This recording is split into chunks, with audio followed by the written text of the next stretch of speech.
Welcome to Southern Steep, the public health and social justice podcast brought to you by NASDAD, a nonprofit, nonpartisan association mission to end the intersecting epidemics of HIV, viral hepatitis, and related conditions. Much like brewing stronger tea, this platform aims to brew a stronger community by centering community leaders' voices and their innovative work in the Southern United States. My name is Justin Lofton, and welcome to this episode of Southern Steep. I'm joined here today by my amazing co-host. I'll allow her to introduce herself. Thank you for the intro, Justin. Happy to be here. Good morning, everyone. My name is Shanice Bailey, and I'm excited to get the show started today. And listen, y'all, I'm excited to be working with Shanice. And guess what, y'all? It is Friday, and it is also World AIDS Day. And there's no better guest to have today than the one that we are going to bring to you. And so let's just get right to it. So today we have Leisha McKinley-Beach. She is an author, thought leader, inspirational strategist, trainer, and community organizer. Ms. McKinley-Beach is the founder and CEO of the Black Public Health Academy and Leisha.org. Leisha also serves as a consultant who provides training and community engagement on Black health issues, including HIV, medical mistrust, racism in public health, and cultural humility. She has been fortunate to participate in nationally recognized projects such as PrEP in Black America, Risk to Reason's national movement to retire the word risk associated with sexual health for women, the Florida Department of Health Sisters Organizing to Survive, otherwise known as SOS, a first ever statewide campaign to address HIV among Black women, and initiatives to engage faith-based communities in the HIV response across the South.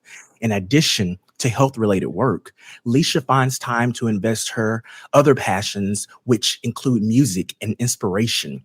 Leisha serves as the chief operating officer of her husband's music company, Platinum Level Production, and as an inspirational speaker through her podcast, Thought for the Day. McKinley-Beach received her undergraduate bachelor's degree from the University of Florida and her master's degree in health science with an emphasis in community health from the University of West Florida. Leisha is a 2023 inductee into the University of Florida College of Health and Human Performance Hall of Fame. So y'all, I just want to say I'm excited. Let's give it up for Miss Leisha McKinley-Beach. How are you today? I am fantastic this World AIDS Day, Justin, and thank you so much for having me. We are truly excited to be here. Again, such a wonderful day to have you because you've done so much, and we're about to get into it. And see, I want to dive right in. Is that okay with you, Miss Beach? That's okay, Justin. All right, let's dive in. Okay. So what brought you into this work, and what has kept you in this work? Oh, Justin, that could be the whole podcast. I always say that HIV isn't something that I chose. It chose me. I started out as just a peer educator on the campus of the University of Florida. And from that moment to this moment, it has been all about ensuring that Black communities have what all other communities have in terms of HIV prevention, treatment, and care.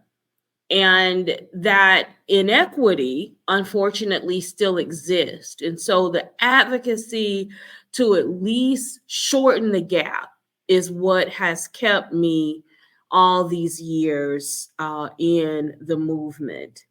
But now I will say this, Justin. I don't know if you and Shanice are aware of this, but World AIDS Day is my last official day of working in HIV. It's been 32 years, and I believe that there are leaders like myself who have to make way for amazing up and coming leaders like yourself in this HIV movement that moves us to the next level to ending this epidemic. So I'm already like super into this already because the impact that you have had in this work over the last 32 years has just been amazing, and you've touched so many lives. And so you already know we couldn't bring you on here without talking about your retirement, and I can't wait to get to that part. But can you tell me what about your work has been the most impactful to you personally? That's wow.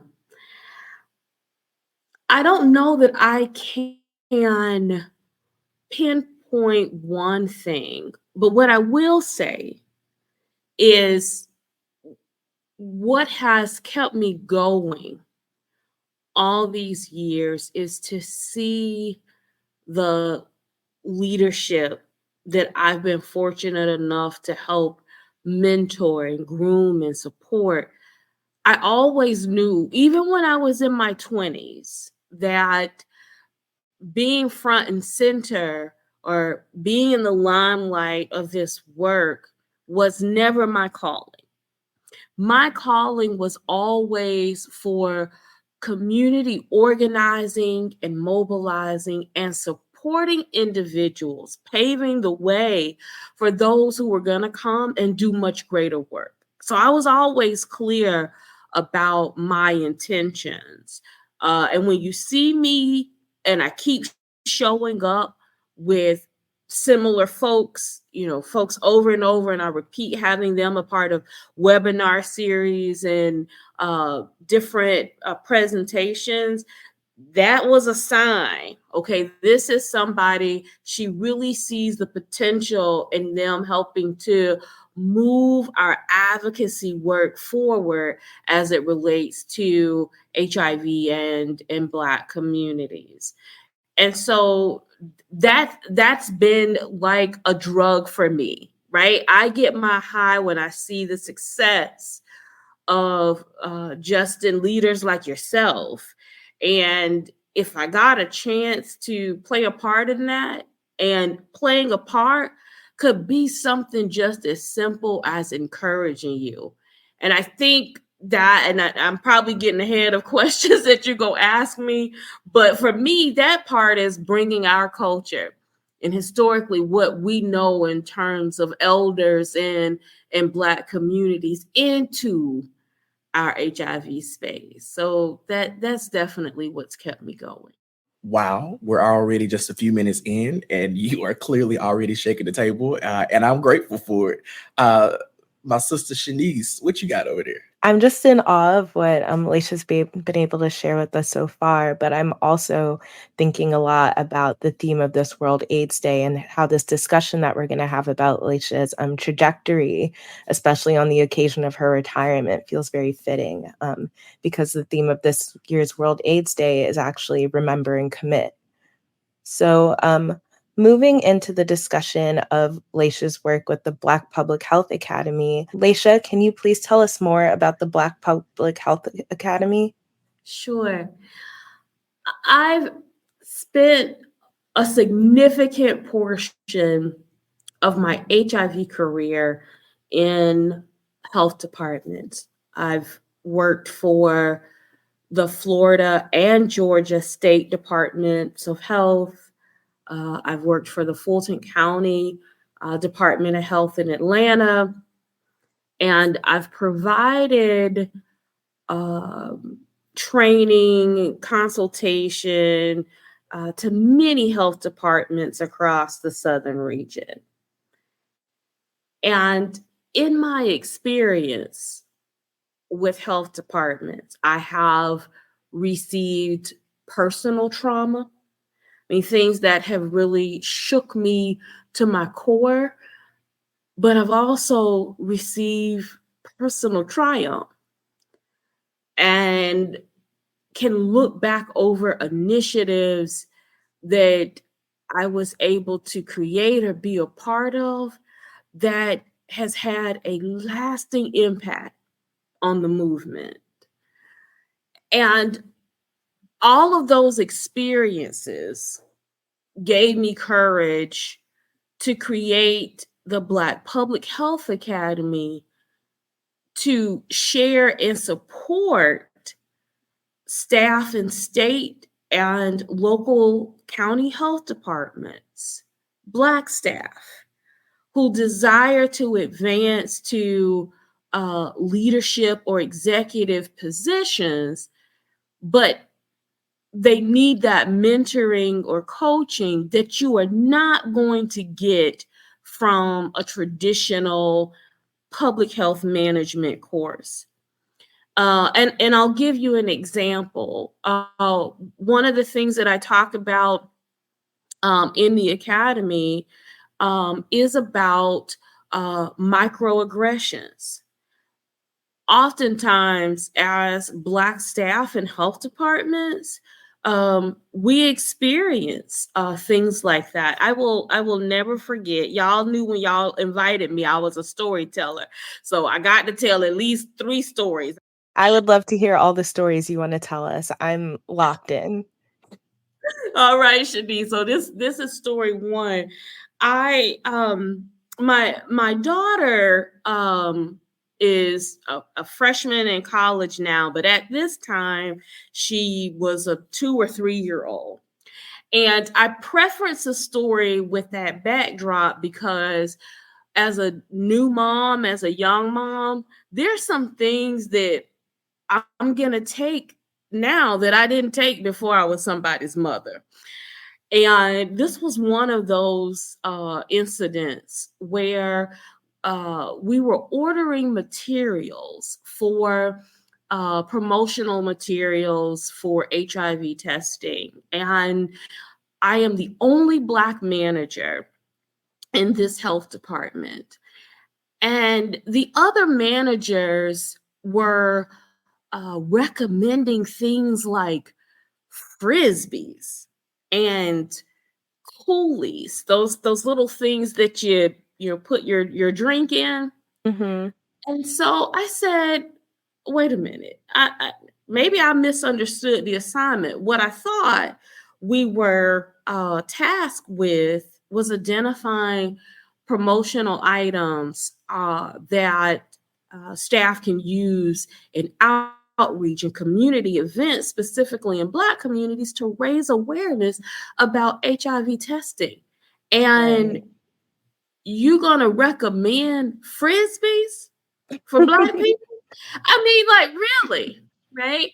And so the administrator was so frustrated by me raising that comment. They said, then see if there are 40-ounce coolies in the catalog.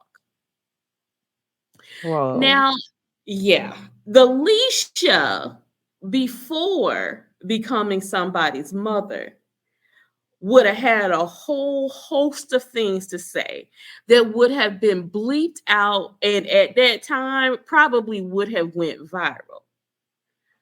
But now I'm Minnie's mom, and I gotta provide for my child. So what do I do? Mm-hmm. So in that moment, I just took it. That's the type of trauma being within those health department settings. When the meeting was over and I was so broken by that comment, and I didn't have a comeback, not one that I could professionally use. And I talked with some of the other staff, and then to hear from other Black health department employees that we would have took care of your daughter, but you were supposed to clap back on that way, right? You were supposed to, give them the business. But that's the kind of training that I offer with the academy, because I'm not the only one who has had to sit in meetings in health departments, and you are the only Black manager, or you are the only Black person in leadership, and you hear these types of things and you're making decisions in real time, how do I respond to that? Is it worth being escorted out of the building to really get in this person's face? Or do I stay focused on the prize? And the prize is to ensure that we are eliminating new HIV diagnoses in Black communities. The prize is to stay focused on, okay, what is my role to ensure that I'm not the only Black person seated around this table. And so when I respond to some of these microaggressions, I got an amen corner. And so we collectively can support each other through the process. So don't go for the immediate response and slap that person out the chair, but start to think strategically about what is our win and how do we remove this person through their own process out of that chair. So that's just an example of some of the things that I share in the academy. The trauma for Black staff in health departments is real. And how do you gain support to understand topics like microaggression and code switching and implicit bias, all those things that aren't taught in the health department management courses. Thank you so much for sharing that story. And before we move on, I just want to affirm that the desire to serve our communities can light this fire within us, but that fire, can't always sustain us. And it's really important to recognize the disproportionate impact of trauma on marginalized people who do this work, particularly. Absolutely. Yeah, especially those of us who are disproportionately impacted by the epidemic to begin with. So I'm really grateful that you're able to provide that support and that training and programming to folks who need it. Because like you said, that lack of representation and leadership can lead to so much psychological harm. And you get in these situations where you're forced to choose between yourself and the collective.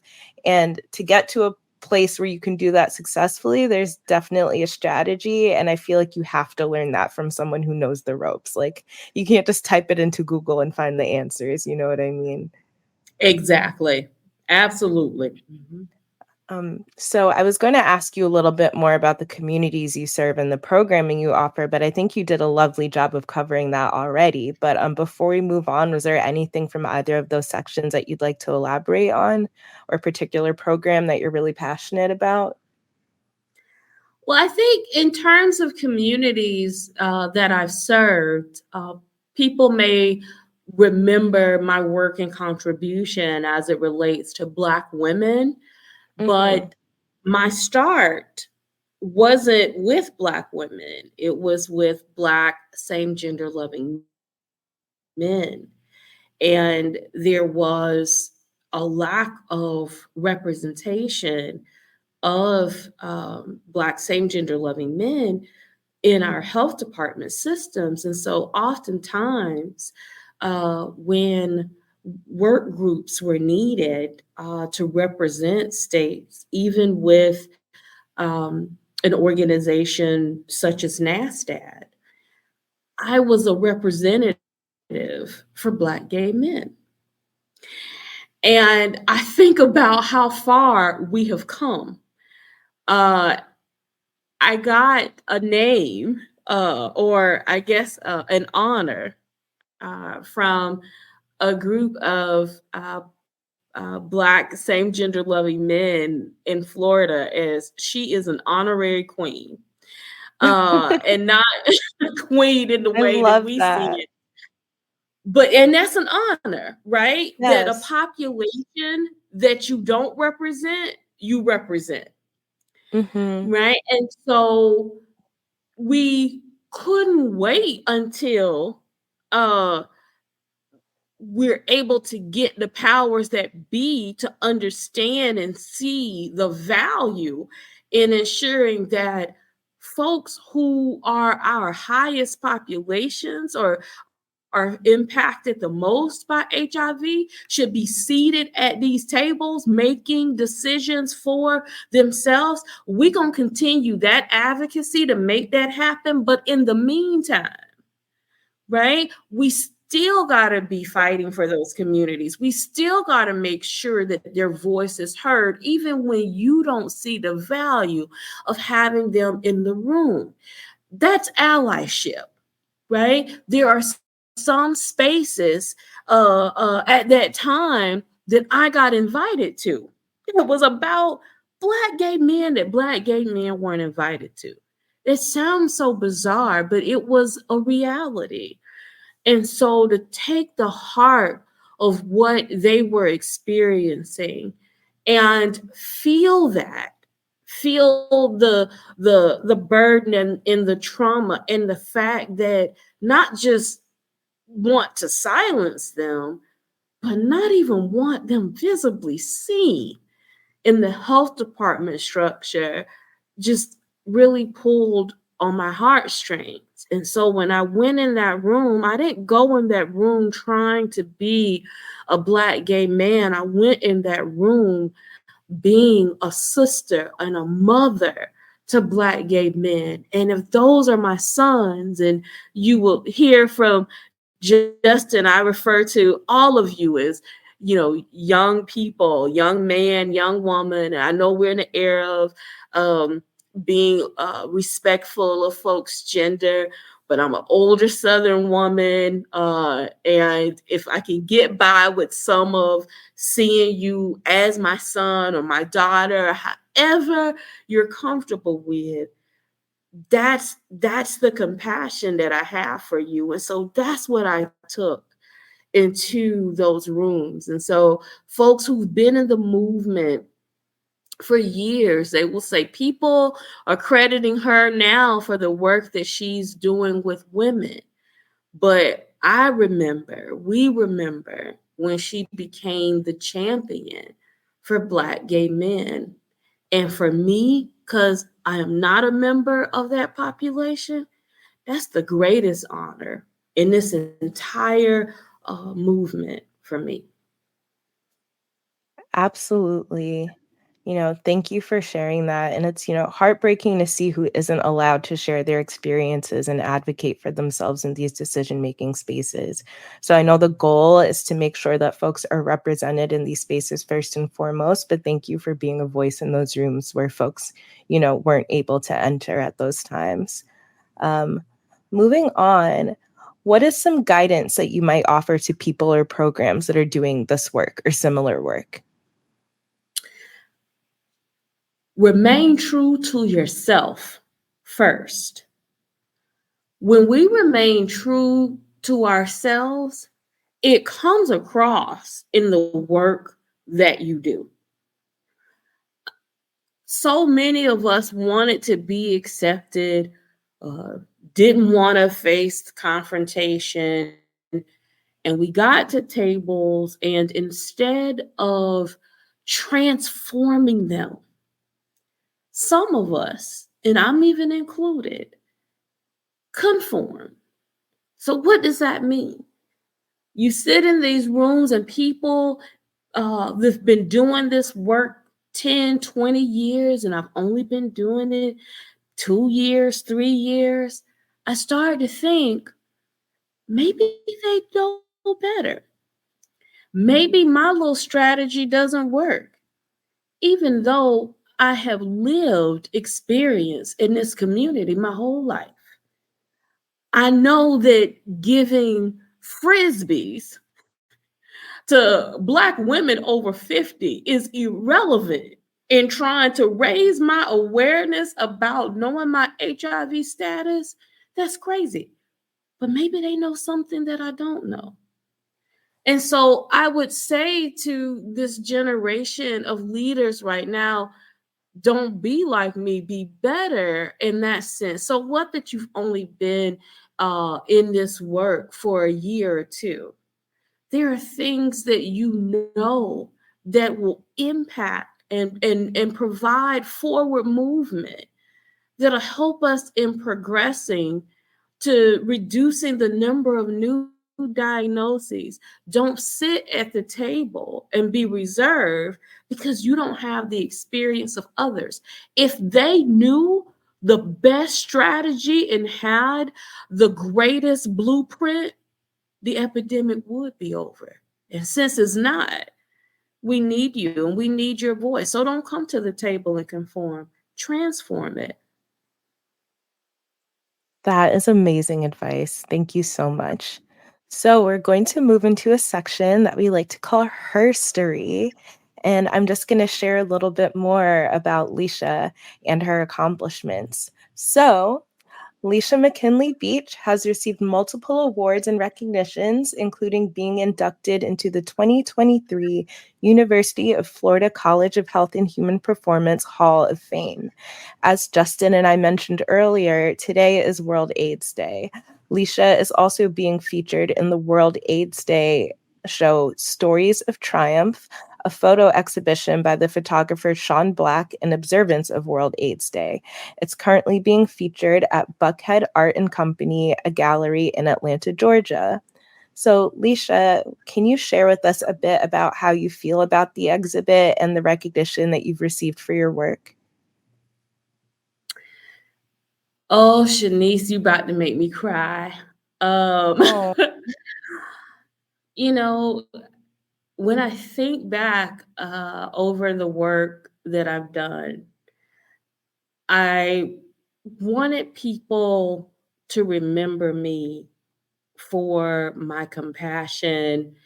I wanted people to say, she stayed to get the job done. Um, and I've always tried to operate in that spirit. This past year of being a part of these photo shoots and getting a chance to look at the amazing images that have come out of it has me seeing myself as beautiful. And that isn't a descriptive word that I would ever use for myself. Some of that comes from being raised by older Black women who were mothers of the church, who talked about God first, family, and community. And you as an individual was never a part of that. Right. And so I adopted that philosophy of my faith. I never try to hide that because it's who I am. And my service to community and my family is genuine. But the person who always got the short end of the stick was Leisha. And this year, I have received my flowers everywhere, from the United States Conference on HIV/AIDS, from pharmaceutical companies, national organizations, and this art exhibit. And when I got the news that my image was selected, I paused for a moment because I thought, my image, or maybe it's like some work I've done, not my face. And so in this World AIDS Day, a couple of things have happened for me. It's World AIDS Day. I'm transitioning out of HIV. I turned 50 2 days ago. And so all of this is happening in the same week. And I committed to the 50-year-old that we are about to be a sexy senior citizen. We are beautiful and we are not going to be bashful about people seeing us and responding to us as beautiful. And so I'm really honored to be a part of the exhibit this evening. first of all, I want to say happy birthday and well, Thank you. belated birthday, but also respectfully, aging is a gift, but 50 is not a senior citizen. Well, Shanice, according to the CDC, listen to this. Our aging population is 50 plus. Wow. I know, right? So all you 40-year-olds, get it in now. I Our also nation's public health institution said that you a senior at 50, but we're gonna be sexy seniors. absolutely. I love the reframe. And I also wanted to say, as a fellow Black woman, I can really empathize with always putting yourself last and the struggles that some of us face in claiming and recognizing our beauty. So thank you for being vulnerable and sharing that. And like, you are beautiful inside and out. Thank Uh, you, Shanice. Of course, my pleasure. So for the next section, I'm going to pass things back over to Justin.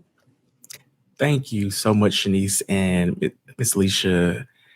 Like, I'm just over here in awe. I'm slightly emotional and choking up from time to time as you are communicating your experience, your contributions, and just to know that folks are in this moment when they should have already been doing it, but in this moment that you feel that you are leaving this work and receiving your flowers. So I'm so happy for you. And this takes me to the next segment that we have here, which is really talking about the legacy of a giant. And you've already kind of went into what you wanted to leave behind. So I guess what I want to know here is, now that you're retiring, what is retirement going to look like for you? And what are some of the seeds that you are going to be sowing or that you're already sowing to ensure that new leaders can take up and own space in this work? Yeah, so thank you, Justin. And I know I said this at the beginning of the podcast, but I just want to thank you all again for giving me this opportunity on my last day to be able to just share myself and be vulnerable, unscripted, and unapologetic about my legacy. I have a freshman in college. So, and I'm just 50. I won't be getting Social Security starting next month. So I'm still working. I want to free myself up to be able to focus on Black health as a whole. What I've learned through the years is I can't explain it, and I'm gonna get emotional as well. But we gonna keep moving forward because it is my truth. HIV and I have had a very interesting relationship. You think about, I started this work when I was 17. So before I'm able to vote, uh, before I'm able to have a drink legally, I come from the country. So that's why I got to make that preference. I was already doing HIV work, as a peer educator on a college campus. From 17 to 50, this has been a relationship. And it is one that has brought me so much pleasure in the sense that I get to meet uh, beautiful people like the two of you and work alongside some amazing people. But it's also brought me so much pain of losing loved ones, um, being the center of some very traumatic experiences because I point out the injustice of issues that have happened. And I have shed many tears related to my work in HIV. Some happy, but a lot of sad tears because I feel like there are folks who transitioned, and they didn't get to transition with dignity just because of the racism that we face, even in a movement like HIV and those memories I'll never be able to erase.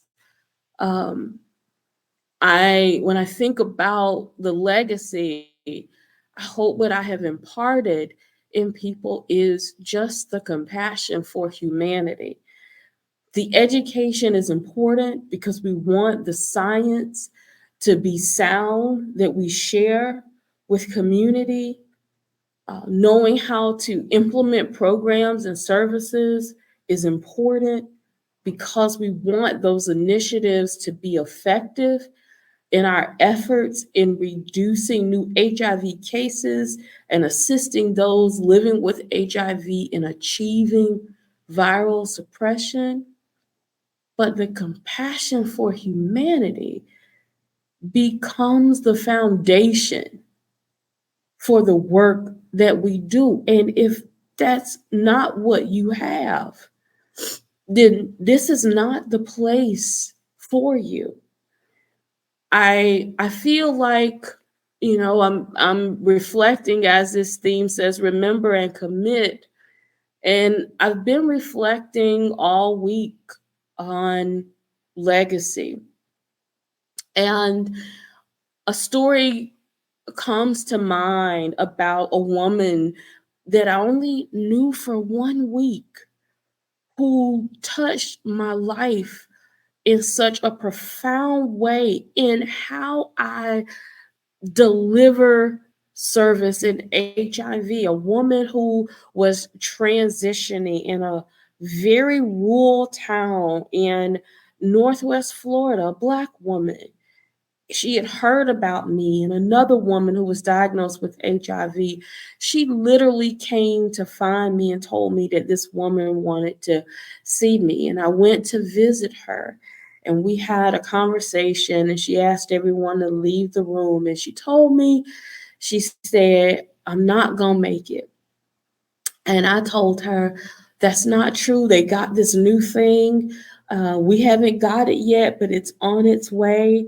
It's called antiretroviral therapy, known to us now as ART." And I'm like, if you just hold on, we're going to have it soon. And how you're feeling now, we can turn this around. And she told me, she said, I'm not going to make it. And the reason why I've gotten worse is because I don't have the strength to get my medicine. And I told her, I said, "Well, where's the medicine? I'll get it." She said, "No, because my family, they don't know. They don't know I have AIDS." And she said, "And they won't take care of my children if they find out. So I'm going to ask you to do one thing for me, ma'am." And I said, "What is that?" She said, "My medicine is in a Walmart bag in the top part of the commode.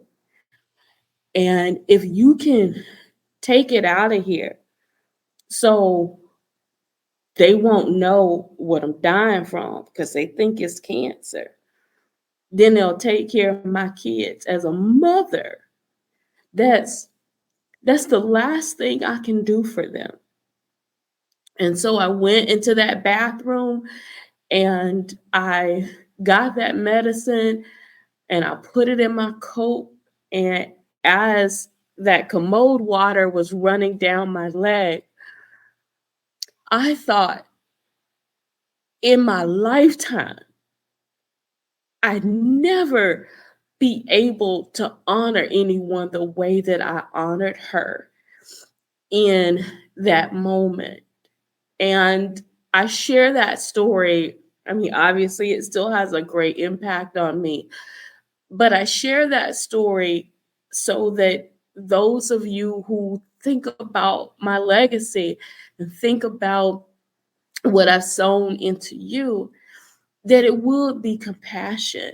be compassion for just humankind, and helping folks to understand this work is bigger than you.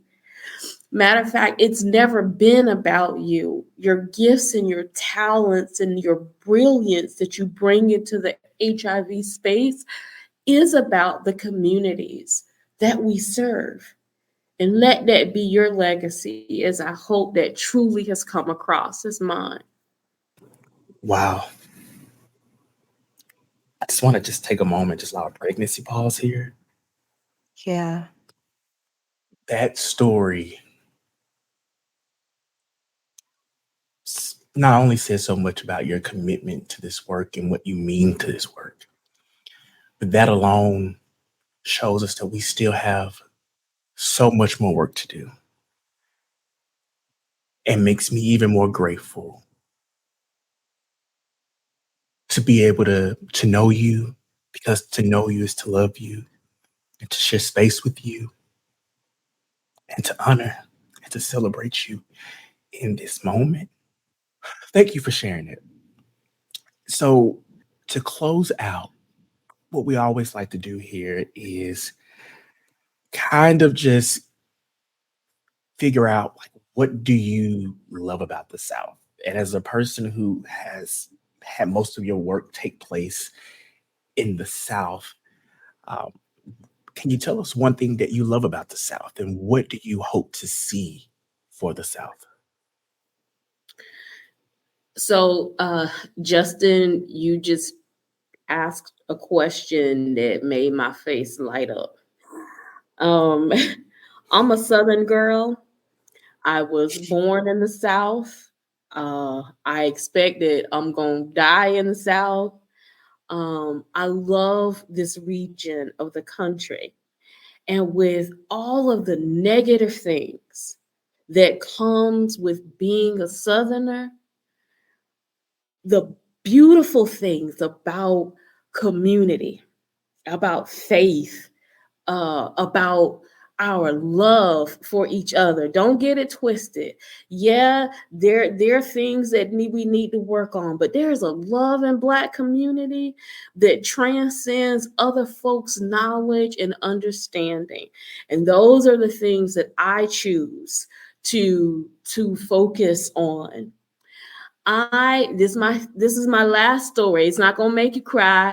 I said 3, but this covers it all for me. It sums up my whole HIV career and the reason why I love the South.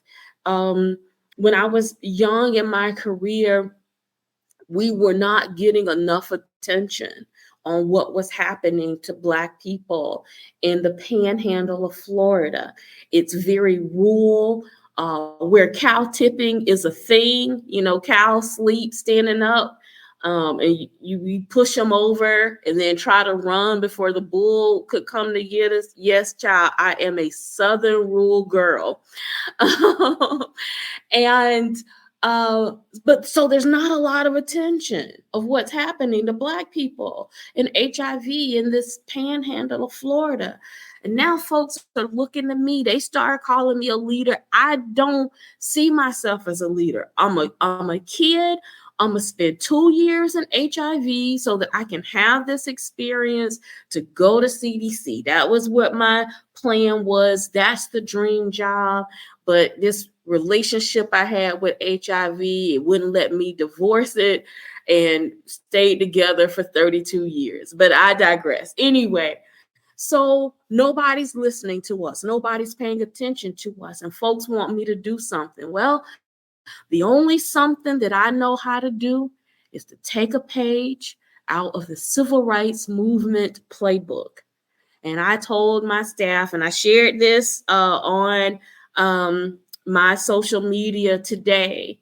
This is one of my great Southern triumphs. We're gonna march. We're gonna march where? We're gonna march to the Capitol. That is 200 miles. Are you kidding me? No, I am not. We're going to walk from Pensacola to Tallahassee, Florida, 200 miles. And we're going to get the attention that we need placed here in the Panhandle. Now, to close it out, did we do it? Yes. What makes it a beautiful Southern story? Because all along this path to the state capital of Florida, you've got nothing but Bible Belt. The buckle of the Bible Belt of the state of Florida is on this path. But those Black churches, those Divine Nine organizations, they showed up for us. My mother was my age at that time, and she walked 200 miles with me.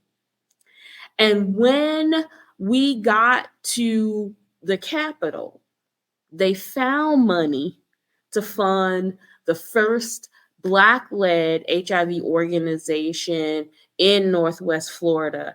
And what did we call it? United Counties Minority AIDS Care.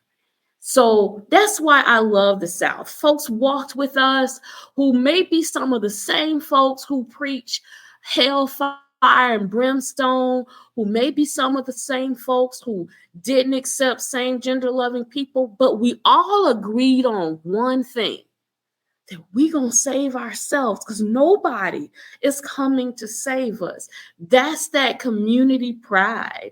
That's that sense of forward movement in Black communities. And don't be deceived, it's still there. And so all of those Southerners who have supported me all these years, invested in our work, prayed for us, donated to us, I just take this time to say thank you. Thank you for everything that you've done. And personally, thank you for everything that you've given to me. Thank you. Thank you. And you have such a really impactful kind of description of what you want to see for the South. And I love the fact that you brought up the civil rights component, because I think so many people across the country see that. But thank you so much for sharing that. And thank you so much for bringing up the civil rights piece as well, and how you have been and continue to take pages out of that as almost like a blueprint to navigate through this work and make a meaningful impact. So that being said, now that we're wrapping up, people, they're going to want to get in touch with you. They're going to want to know how they can be a part of the work that you're going to be doing after you retire on today. So how can they get in touch with you? Yeah, so thank you for that. Please feel free to reach out to me at Leisha, Leisha, at blackpublichealthacademy.com. You can follow what I'm doing on our website, which is blackpublichealthacademy.com.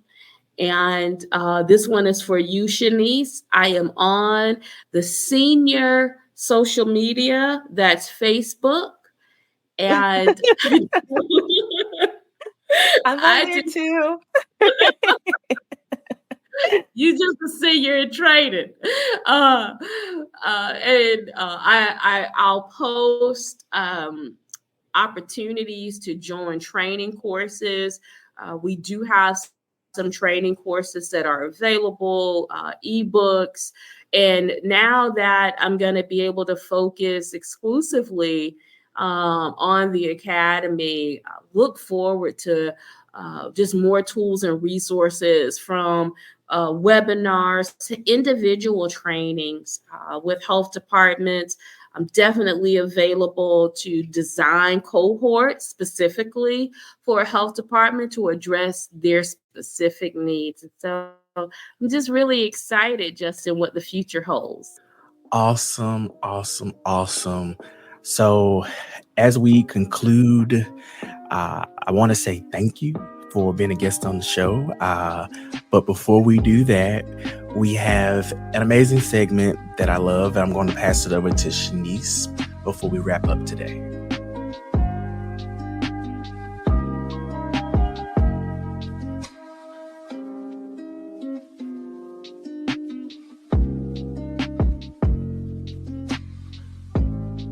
Thank you, Justin. Hey, y'all. It's time for a segment we call Southern Charm. Here we highlight the work of someone or an organization that is charmingly impacting the South. On today's episode, we're highlighting SisterLove, an organization founded in July 1989 as a volunteer group of women interested in educating Atlanta and especially communities of women about HIV prevention, self-help, and safer sex techniques. Yes, and I really love this organization. I love Dejan and the impact that she has been having and her commitment to this work as well. They are just really doing amazing work across Atlanta, and especially as it pertains to women and Black women, when we need that. So, you have anything, Shanice, to add to that? Now let me give my 2 cents on Go Sister ahead. Love. They are an amazing organization beyond their work with just HIV, reproductive justice. Dazon truly is the mother of HIV. She's been doing this work for so long, and her impact is great. And 3 seconds on something she told me, which becomes a part of my journey at 50. Y'all may have never heard a Black woman say this, so you get the exclusive right here. I am a Black woman who can't dance. I really want to. I just don't have the rhythm. So Zayzon told me literally just a few weeks ago, she said, stop saying you can't dance. You dance to the rhythm that you hear in your heart, and your legs will catch up, honey. So I am going to be dancing. I don't care who watches at 50. It'll be on point and on rhythm for me. So I just want to share that example of sisterhood from SisterLove.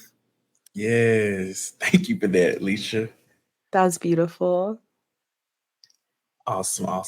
Well, y'all, I think that will conclude our show for today. Again, I think I speak for all of us on here, producers and your co-host for today, Miss Leisha, that we are honored to have had the opportunity to share space with you, especially on your date of retirement.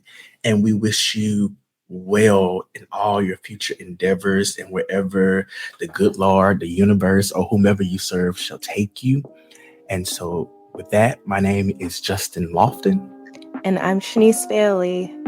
And thank you so much for listening to this episode of Southern Steep.